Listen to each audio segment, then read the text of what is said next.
Hi, I'm Dr. Basel. Today, we're going to talk about renal failure. Starting with the definition that says it's a deterioration of kidney or renal function. It could be gradual, irreversible, then we call it chronic.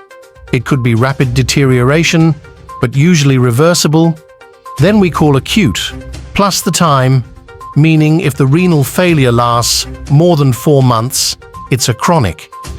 First, the acute, caused by hypovolemia and renal artery stenosis or thrombosis, which the point of them is reducing the blood supply to kidneys, and could be acute tubular necrosis, which means these tubules are died for any reason, like high dose of some drugs like antibiotics and AMP, non-steroidal anti-inflammatory drugs.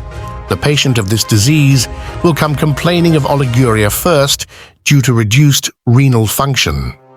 So appears hypovolemia manifestations as hypertension, headache, congested neck veins and edema, and maybe vomiting, nausea and convulsions due to uremia.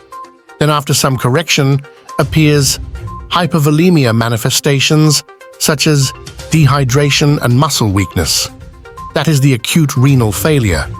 Then the chronic, it is caused by chronic glomerulonephritis, which is in a short-term inflammation of the glomeruli and may caused by chronic pyelonephritis, which is a chronic infection of the kidney and pelvis of the ureter, and the cause could be secondary to other diseases as diabetes, mellitus, hypertension, gout, amyloidosis, and kidney stones.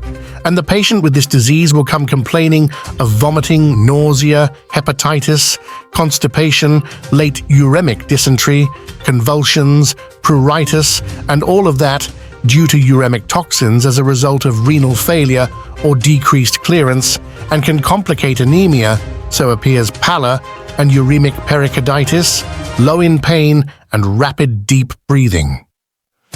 There are stages for chronic renal failure to know the severity. Finally, thank you for listening. I hope you learned something. Thanks again and subscribe for more.